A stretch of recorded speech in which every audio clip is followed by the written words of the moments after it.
नमस्कार दोस्तों, स्वागत है आपका हमारे YouTube चैनल पर। दोस्तों, आज हम आपके लिए एक ऐसी कहानी, एक ऐसा प्रसंग लेकर हाजिर हुए हैं जो काफ़ी ज्ञानवर्धक है, काफ़ी चर्चा में है। प्रिय दर्शकों, ये कहानी एक मोर की है और एक श्री हरि नारायण जी की है, जो कि काफ़ी अच्छी कहानी है। और इस कहानी को मैं आपको पूरा अच्छे तरीके से बताऊंगा।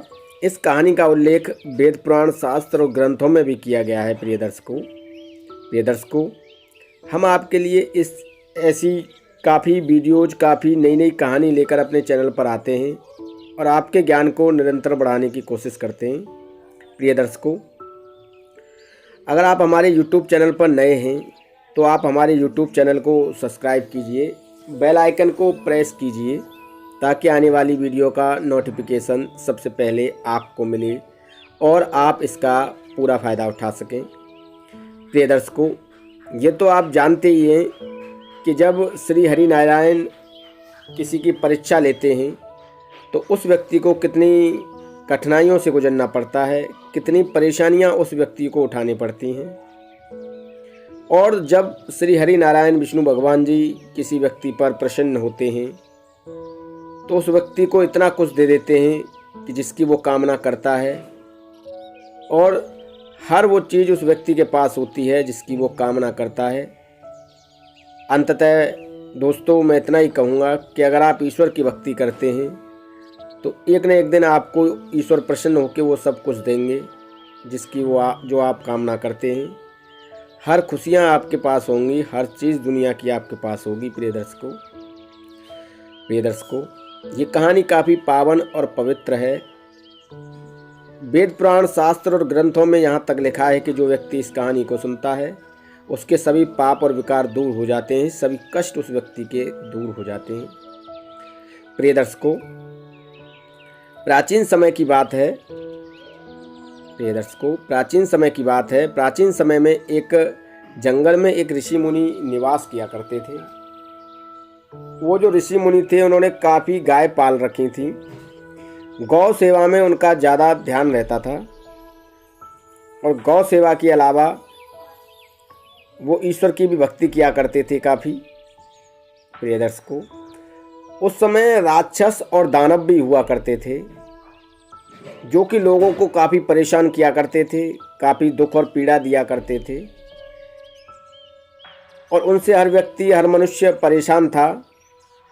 प्रिय दर्शकों, जब राक्षस अपना विस्तार करने लगे, अपना राज्य स्थापित करने लगे, तो श्री हरि नारायण विष्णु भगवान जी ने उन्हें काफ़ी समझाया, पर वो लोग कोई बात मानने के लिए तैयार नहीं थे। और वो लोग चाहते थे कि जहाँ जहाँ तक हमारा राज्य है, जहाँ जहाँ तक हमारी स्थापना है, वहाँ पर कभी प्रभु का नाम नहीं लिया जाए, कभी श्री हरि भगवान विष्णु भगवान जी का नाम नहीं लिया जाए।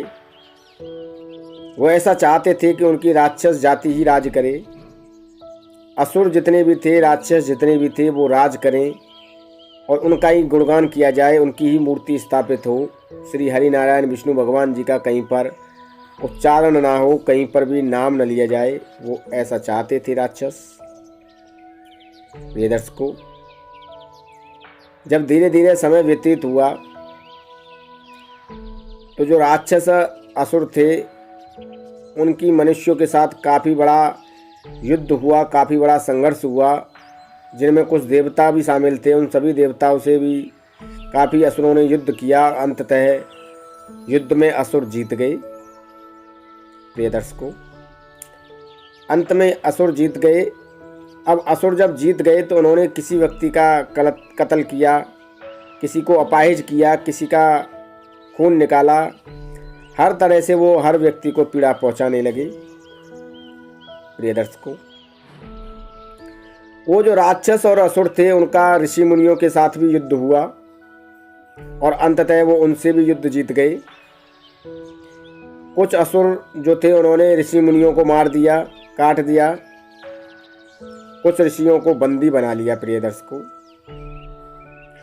दर्शकों, ऐसे ही एक ऋषि मुनि थे जो गौ माता की सेवा किया करते थे। ईश्वर में काफ़ी भक्ति थी उनकी। प्रिय दर्शकों, उनको भी उन असुरों ने बंदी बना लिया। और बंदी बनाने के बाद जब वो मुनि, जो ऋषि मुनि थे, वो श्री हरिनारायण विष्णु भगवान जी का नाम लिया करते थे, तो वो जो असुर और राक्षस थे उनको काफ़ी पीड़ा होती थी, क्योंकि वो नहीं चाहते थे कि कोई भी उनके सामने श्री हरिनारायण जी का नाम ले, कोई प्रभु का नाम ले, वो नहीं चाहते थे। प्रिय दर्शकों, जब समय व्यतीत हुआ धीरे धीरे, प्रिय दर्शकों, वो जब ऋषि श्री हरिनारायण विष्णु भगवान जी का नाम लेते तो उन्हें काफ़ी पीड़ा होती। तो एक असुर ने कहा कि इसका धड़ सर से अलग, इसका जो है धड़ शरीर से अलग कर देते हैं। तो एक असुर ने उनका जो सर था वो धड़ से अलग कर दिया। प्रिय दर्शकों, धड़ अलग हो गया था, शरीर अलग हो गया था, फिर भी श्री हरिनारायण विष्णु भगवान जी का नाम लिए बिना वो व्यक्ति नहीं रहता है, वो मुनि नहीं रहता है, तब भी उन्हें काफ़ी पीड़ा होती है। अब सोचने लगे जो असुर और राक्षस थे कि अब इसका क्या किया जाए। तो उन्होंने जो धड़ था, जिसमें पैर थे उस ऋषि मुनि के, उस पैर को एक आग में डाल दिया। जब उन पैरों को धड़ सहित आग में डाल दिया, शरीर सहित, तो धड़ अलग था, शरीर आग में था, तब भी वो ऋषि मुनि जो थे उनका ईश्वर के प्रति लगाव कम नहीं हुआ और वो ईश्वर का उच्चारण करते रहे, श्री हरिनारायण विष्णु भगवान जी का नाम लेते रहे। प्रिय दर्शकों, एक राक्षस ने कहा कि ये इस तरह नहीं मानेगा मुनि, ऐसा करते हैं इसके सर के बालों को अलग कर देते हैं। प्रिय दर्शकों, एक राक्षस और एक असुर, उनके जो सर के बाल थे उन बालों को वो अलग कर देता है। बालों को अलग करने के बाद भी वो ऋषि मुनि का उच्चारण बंद नहीं हुआ और वो श्री हरि भगवान विष्णु भगवान जी का नाम लेने लगे। तो राक्षसों को काफ़ी पीड़ा होती। अब उनमें से एक राक्षस बोला कि चलो अब यहाँ से चलते हैं, इसकी आवाज़ अब कोई सुनने वाला नहीं है, हम भी सुन के क्या करेंगे, और यहाँ से अब हमें चलना चाहिए।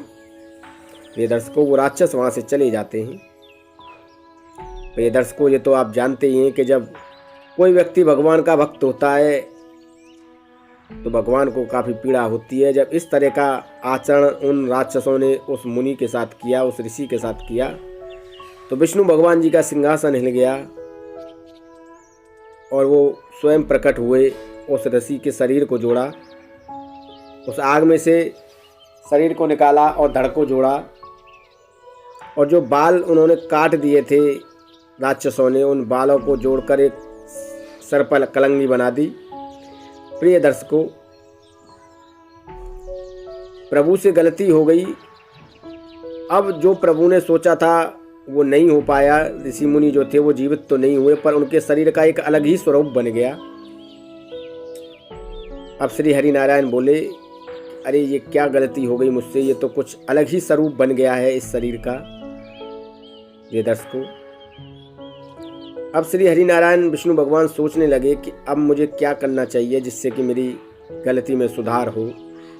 मैं चाहता था ये ऋषि मुनि दोबारा जीवित हो जाएं, पर ये जीवित भी नहीं हुए और इनका शरीर का एक अलग ही स्वरूप बन गया है। ये दर्शकों, श्री हरिनारायण विष्णु भगवान उस शरीर को एक मोर का रूप दे देते हैं, यानी कि वो शरीर एक मोर के रूप में कन्वर्ट हो जाता है।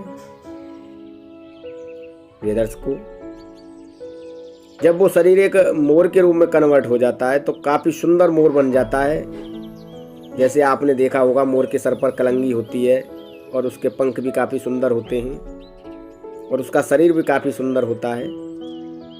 तो इस तरीके का शरीर उस ऋषि मुनि जी का बन जाता है। प्रिय दर्शकों, वो ऋषि मुनि मोर के रूप में जीवित हो जाते हैं और प्रभु से कहते हैं, हे प्रभु, आपने मुझे इतना अच्छा शरीर दिया है, मैं कुछ और मांगना चाहता हूँ। प्रिय दर्शकों, श्री हरिनारायण जी ने कहा कि आप मांगिए, आपकी जो इच्छा होगी वो पूरी की जाएगी। प्रिय दर्शकों, उस मोर ने कहा, उस ऋषि मुनि के रूप में उस मोर ने कहा कि हे विष्णु भगवान, मुझे ये वरदान दीजिए कि मेरा नाम आपके साथ जुड़ा रहे, जीवन भर मेरा नाम आपके साथ जुड़ा रहे। प्रिय दर्शकों, विष्णु भगवान उसे ये आशीर्वाद देकर अंतर्ध्यान हो जाते हैं। और जब विष्णु भगवान ये आशीर्वाद देकर अंतर्ध्यान हो जाते हैं तो वो मोर खुशी से नाचने लगता है, झूमने लगता है। प्रिय दर्शकों, विष्णु भगवान ने कहा था कि मेरा नाम तुम्हारे नाम के साथ जुड़ा रहेगा। मैं आने वाले समय में इस धरती पर अवतार लूंगा और तुम्हारे मोर पंख से मेरी पूजा होगी। मैं उस मोर पंख को अपने मुकुट पर धारण करूंगा और हर मंदिर और हर त्योहार पर आपके मोर पंख की पूजा की जाएगी। और आपके मोर पंख को जो भी झाड़ू बनाकर जिस पर उगाड़ देगा, उस व्यक्ति के सभी रोग और विकार दूर हो जाएंगे। इस तरीके का वरदान श्री हरि नारायण जी ने उस मोर को दिया था। प्रिय दर्शकों, मोर खुशी से झूमता है, नाचता है, पर जैसे ही उसकी नज़र अपने उन जले हुए पैरों पर पड़ती है वो रोने लग जाता है। आपने देखा होगा कि मोर के जो पैर होते हैं वो सुंदर नहीं होते हैं और वो काफ़ी नाजुक होते हैं। और मोर का जो शरीर होता है वो काफ़ी अच्छा होता है, उसके पंख भी काफ़ी अच्छे होते हैं। प्रिय दर्शकों, ऐसा ही शरीर उस मुनि जी का बन चुका था, पर श्री हरि नारायण जी ने उसे ये आशीर्वाद दिया था कि आपका नाम मेरे नाम के साथ सदैव जुड़ा रहेगा। हर मंदिर में, हर पूजा के स्थान पर आपके मोर पंखों की पूजा की जाएगी और आपके मोर पंख को मैं धारण करूंगा। आने वाले समय में मैं धरती पर अवतार लूंगा। प्रिय दर्शकों, जब विष्णु भगवान धरती पर कृष्ण के रूप में अवतार लेते हैं तो सबसे पहले मोर पंख के ही मुकुट को वो धारण करते हैं। और आपने भी अक्सर देखा होगा कि मंदिरों में मोर पंख की पूजा होती है। मोर पंख आपको श्री हरि नारायण जी के पास रखे मिलेंगे। प्रिय दर्शकों, ये कहानी यहीं पर समाप्त होती है और इस कहानी से हमें यही प्रेरणा मिलती है कि अगर हम ईश्वर की भक्ति करते हैं तो ईश्वर हमारे ऊपर इतने प्रसन्न रहते हैं कि अगर हम कहीं रास्ते में चल रहे हैं और वहाँ कांटा आ जाए तो ईश्वर अपने हाथ भी लगा देते हैं हमारे पैरों के नीचे, ताकि ईश्वर के भक्त को कोई कांटा ना लग जाए। तो अगर हम ईश्वर की भक्ति करते हैं तो ईश्वर सदैव हमसे प्रसन्न रहते हैं और सदैव वो हमारी रक्षा भी करते हैं। प्रिय दर्शकों, ये कहानी हमें काफ़ी अच्छी प्रेरणा देकर जाती है और ये कहानी हमें अपने जीवन में यही सिखा कर जाती है कि चाहे जीवन में ईश्वर हमारी कितनी भी परीक्षा लें, हमें अपने धर्म और सत्य मार्ग से नहीं डिगना चाहिए। एक न एक दिन ईश्वर हमसे प्रसन्न जरूर होंगे और जब वो हमसे प्रसन्न होंगे तो वो हमें इतना कुछ दे देंगे कि हम पर समाया भी समाया नहीं जाएगा वो धन संपत्ति। प्रिय दर्शकों, जो लोग ईश्वर में भरोसा रखते हैं, ईश्वर की भक्ति करते हैं, उन्हें एक दिन उसका फल अवश्य मिलता है।